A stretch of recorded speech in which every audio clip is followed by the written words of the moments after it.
Nursing പഠിക്കാൻ ലക്ഷങ്ങൾ വേണമല്ലോ, എൻ്റെ വീട്ടിൽ അതിനുള്ള സാഹചര്യമില്ല എന്ന് കരുതി സങ്കടപ്പെട്ടിരിക്കുന്ന കുട്ടികൾ ഉണ്ടോ? എങ്കിൽ ഈ വീഡിയോ നിങ്ങൾക്കുള്ളതാണ്. പല മിടുക്കരായ കുട്ടികളും അഡ്മിഷൻ ഫീസ് ആലോചിച്ച് പഠനത്തിൽ ശ്രദ്ധിക്കാൻ കഴിയാതെ വിഷമിക്കുന്നത് ഞാൻ കണ്ടിട്ടുണ്ട്. മാതാപിതാക്കൾ ലോൺ എടുക്കുന്നത് കാണുമ്പോൾ അവർക്ക് വലിയ കുറ്റബോധം തോന്നും. ഇത് അവരുടെ പരീക്ഷാ ഫലത്തെ ദോഷകരമായി ബാധിക്കും. സാമ്പത്തിക പ്രയാസം കാരണം നിങ്ങളുടെ സ്വപ്നം ഉപേക്ഷിക്കേണ്ടി വരുമോ എന്ന പേടി മാറ്റിവെക്കുക. ഞാൻ ഉറപ്പിച്ചു പറയുകയാണ്, പണമില്ലാത്തത് കൊണ്ട് ആരുടെയും പഠനം മുടങ്ങരുത്. ഗവൺമെന്റ് നൽകുന്ന ഒട്ടേറെ സ്കോളർഷിപ്പുകളും ലോൺ സൗകര്യങ്ങളും ഇന്ന് ലഭ്യമാണ്.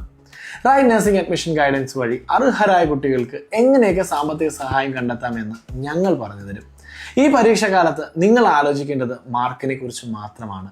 ബാക്കി സാമ്പത്തിക കാര്യങ്ങൾ പ്ലാൻ ചെയ്യാൻ പരീക്ഷയ്ക്ക് ശേഷം നമുക്ക് സമയമുണ്ട്. നിങ്ങളുടെ കഴിവിൽ വിശ്വസിക്കുക. പാവപ്പെട്ട കുട്ടികൾക്കും ഉയർന്ന നിലയിലെത്താൻ നഴ്സിംഗ് വലിയൊരു വാതിലാണ് തുറന്നിടുന്നത്. സ്കോളർഷിപ്പുകളെ കുറിച്ച് കൂടുതൽ അറിയണമെന്നുണ്ടോ? എങ്കിൽ സ്കോളർഷിപ്പ് എന്ന് കമന്റ് ചെയ്യൂ. വിവരങ്ങൾ ഞങ്ങൾ DM-ൽ അയച്ചു തരാം.